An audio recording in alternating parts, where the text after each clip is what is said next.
How to set multiple wallpapers on your Samsung lock screen.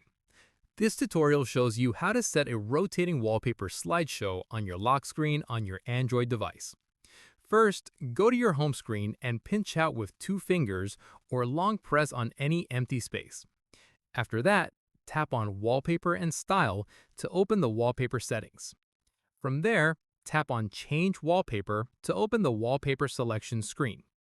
At this point, tap on Gallery to browse your own photos. In the next step, select all the photos you want to include in your lock screen rotation by tapping on each one. Following this, once you're happy with your selection, tap Done at the top right corner to confirm.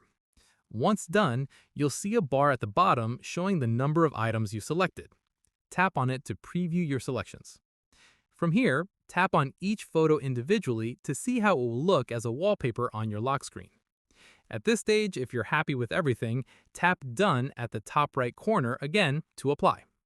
Finally, press the power button to lock your screen and wake it back up.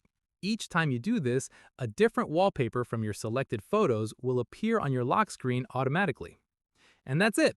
If this Samsung guide helped you set multiple lock screen wallpapers, give it a like, subscribe for more Android tutorials, and tap the bell icon for updates. See you in the next one.